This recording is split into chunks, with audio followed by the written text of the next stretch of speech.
Awal film diceritakan 3 anak-anak sedang bermain di waktu menjelang maghrib. Kita sebut saja Karta, Jafra, dan anak perempuan.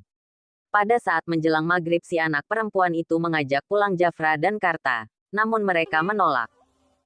Dan si anak perempuan pun pulang sendiri.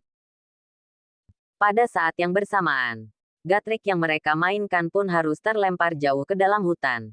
Lalu kemudian si Karta pergi untuk mengambilnya. Tatkala saat Karta sedang mengambil gatrik, namun gatrik itu pun tiba-tiba saja masuk ke dalam lubang. Seperti ada yang menariknya.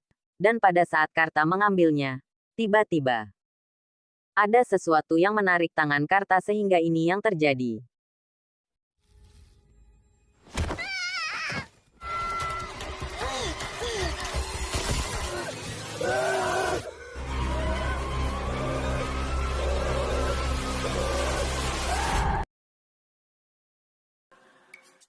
30 tahun berlalu dan kita diperkenalkan kepada 2 anak ini, sebut saja Sarman dan Odi, yang selalu dimarahi oleh gurunya yang bernama Bulastri.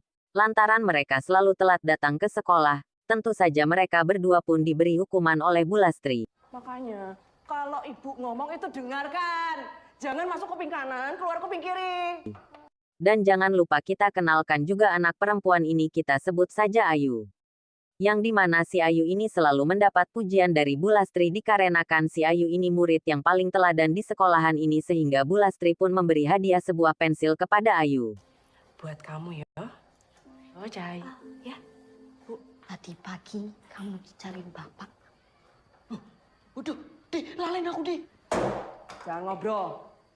Singkat cerita, saat pulang sekolah, Sarman dan Odi pun melintasi hutan. Kemudian Odi pun menceritakan bahwasanya di hutan ini pernah ada orang yang jarinya putus ditarik demit. Pada saat Odi bercerita, Sarman pun tiba-tiba menghilang dan ini yang terjadi. Saman! Saman! Saman!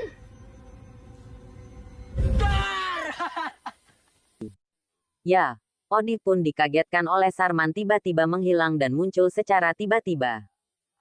Singkat cerita, kembali diperlihatkan Sarman yang sedang memberi makan neneknya.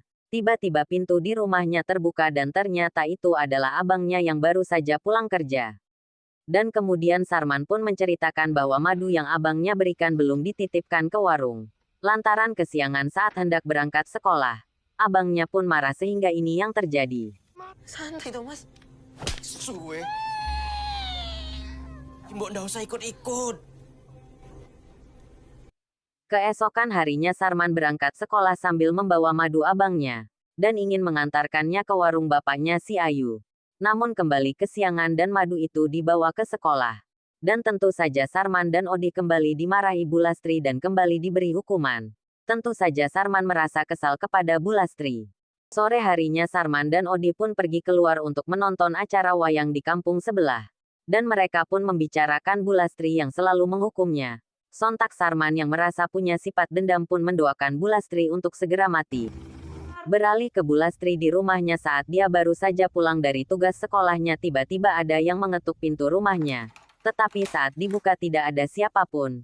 Namun pintu kembali ditutup dan tiba-tiba terbuka lagi. Namun setelah kesekian kalinya tiba-tiba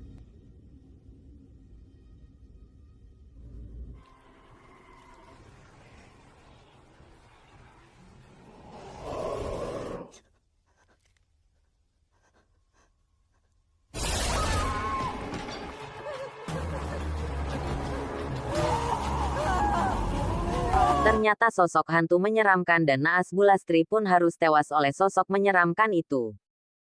Kembali ke Karman dan Odi yang sedang duduk dikarenakan mobilnya mogok.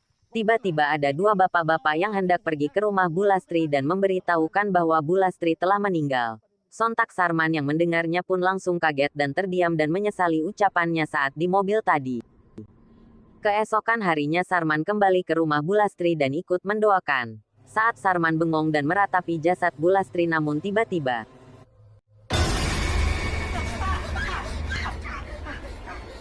ya, Sarman pun dikagetkan oleh jasad Bulastri yang tiba-tiba terlihat menyeramkan. Kemudian saat jenazah akan diantarkan, tiba-tiba dalam mobil ambulan Sarman kembali melihat hantu Bulastri sekaligus melihat tatapan warga, cara memandangnya terlihat sangat aneh.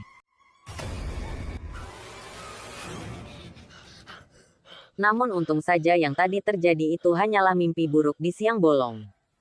Pada menjelang maghrib saat di rumah, Sarman kembali diteror sesosok hantu menyeramkan, namun Sarman coba berlindung kepada neneknya. Namun tak bisa apa-apa.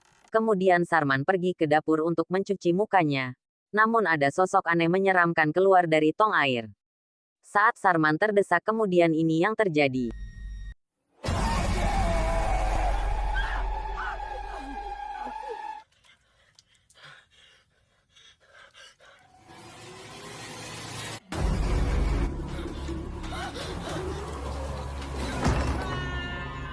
Malam harinya kemudian di kampung kedatangan tamu yang tak lain dan tak bukan itu adalah guru baru pengganti Bu Lastri.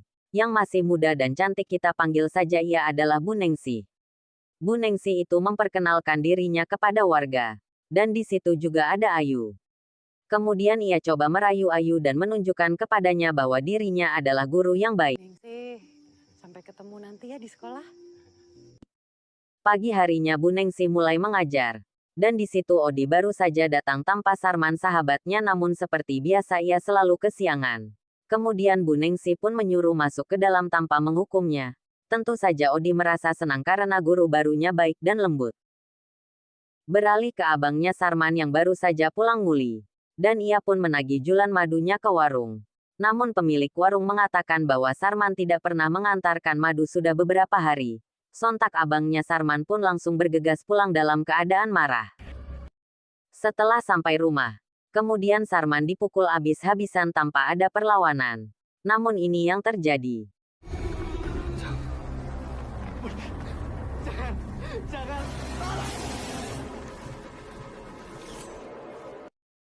Ya, hantu yang merasuki Sarman pun keluar dan membuat abangnya tak berdaya. Setelah itu Sarman menusuknya memakai sajam hingga tewas.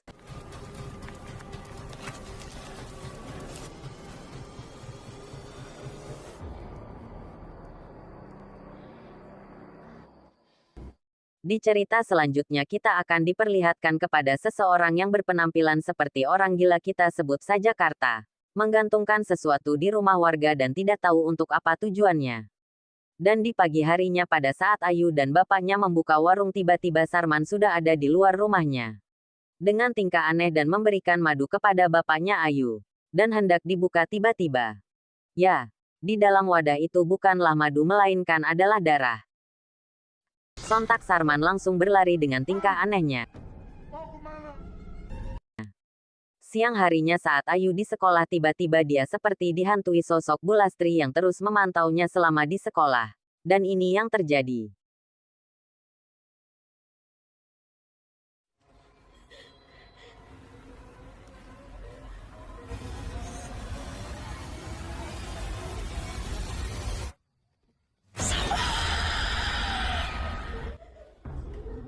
Saat Ayu bergegas pulang sekolah.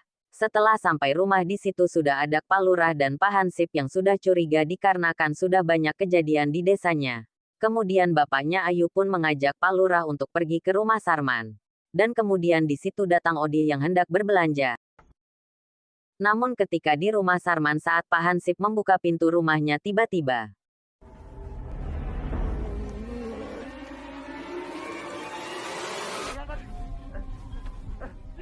lalu kemudian Odi berlari mencari Sarman. Saat setelah di suatu tempat, benar saja di sana sudah ada Sarman yang sedang bertingkah aneh dan seperti bukan dirinya yang mengendalikan tubuhnya. Saat Odi dan Pak Hansip berhasil membawa Sarman pulang, kemudian datanglah Bu Nengsi untuk mampir dan coba menjenguk Sarman. Tapi Pak Lurah melarangnya. Namun Bu Nengsi memaksa dan akhirnya Bu Nengsi diizinkan. Tetapi tidak ada reaksi baik dari Sarman. Di sisi lain ada si Karta yang memantau keadaan di sana dari jauh. Saat Sarman sedang menyendiri, tiba-tiba didatangi hantu abangnya dan Bu Lastri. Namun ini yang terjadi.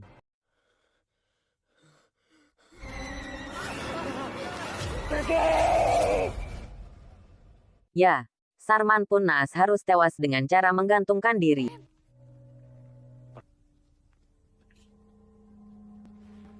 Saat Odi sedang bersedih dalam kelas, tiba-tiba Bu Nengsi menghiburnya dan menyarankannya untuk belajar di kantornya dengan alasan supaya Odi tidak sedih lagi. Saat sedang belajar, Odi pun ditinggalkan Bu Lastri untuk ke kamar mandi. Singkat waktu saat Odi sedang beribadah dia merasa di belakang seperti ada yang ingin mengganggunya. Ya tiba-tiba saja pintu sekolah dikembali bergoyang dan sontak Odi pun langsung bergegas untuk berlari namun saat di luar ini yang terjadi.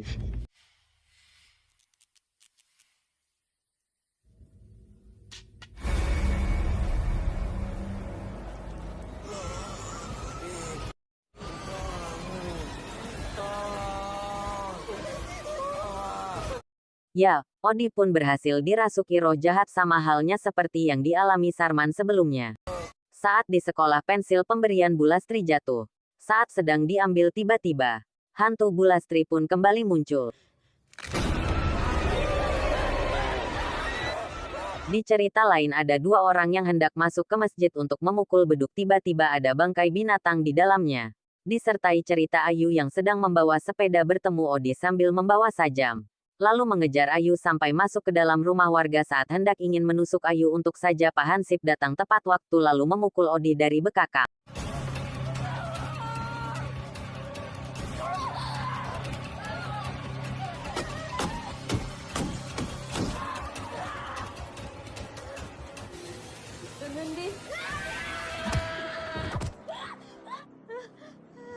Beralih ke Odi yang sedang diruqyah agar roh jahat keluar dari tubuhnya.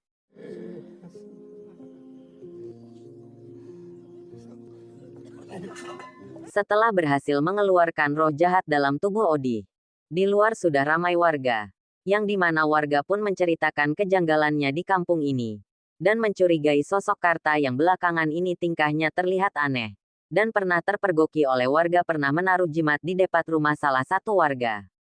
Lalu warga pun berbondong-bondong untuk mendatangi rumah Karta, dan ingin coba menghakimi Karta. Di saat bapaknya Odi mengeroyok Karta kemudian datanglah bapaknya Ayu untuk menahan. Singkat cerita kita beralih kepada Ayu yang sedang demam. Kemudian datanglah Bu Nengsi untuk menjenguk Ayu. Namun kali ini sikap Bu Nengsi terlihat aneh dan tidak seperti biasanya, dan menanyakan kedekatannya dengan Karta, dan Bu Nengsi pun memberitahukan siapa dirinya. Yang ternyata semua teror yang terjadi di kampung ini adalah ulahnya, termasuk tewasnya Sarman dan Bulastri. Dan lebih menakutkannya lagi, kali ini Odi akan menjadi korban selanjutnya. Jangan percaya tahayul yuk. Singkat saja. Namun Karta kembali mengingat masa lalunya, yang betapa terkejutnya kita. Ternyata Karta adalah sosok anak yang diceritakan di awal film tadi. Beserta Bu Nengsi yang di awal film tadi ditarik oleh sosok roh jahat. Yang ternyata Bu Nengsi adalah tubuh anak perempuan di awal film tadi. Yang dimana setiap jiwanya akan musnah ia selalu mengganti tubuhnya dengan tubuh anak-anak supaya jiwa raganya tetap utuh. Makanya dari awal tadi targetnya selalu anak-anak. Lalu Ayu pun mendatangi rumah Karta dan memberitahukan bahwa akan ada korban lagi di kampung ini. Kemudian Karta pun mendatangi rumah Bu Nengsi dan coba untuk melawannya. Namun roh jahat yang ada dalam tubuh Nengsi terlalu kuat. Wes, lu ojo ganggu.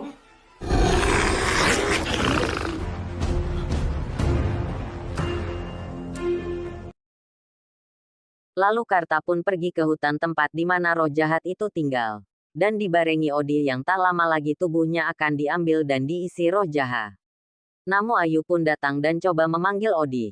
Di saat Karta akan membakar tempat persembunyian roh jahat, ya ada sosok pocong yang ingin menghentikannya. Supaya raga Odi bisa segera dibawa roh jahat. Namun akhirnya Karta pun berhasil membakar tempat di mana roh jahat bersembunyi dan... Jaluk ngapura.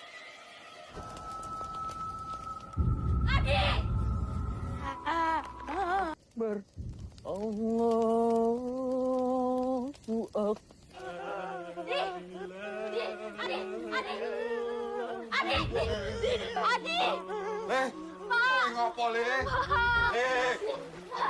Dan akhirnya roh jahat itu pun musnah serta dibarengi Odi yang perlahan kembali sadar. Dan film pun selesai. Filmnya cukup membuat saya puas namun yang saya bingungkan, kemana Jafra? Padahal di awal film tadi mereka bertiga, yaitu Jafra, Karta, dan Nengsi. Namun di sini yang menjadi peran penting panjangnya hanya Nengsi dan Karta. Dan, lah.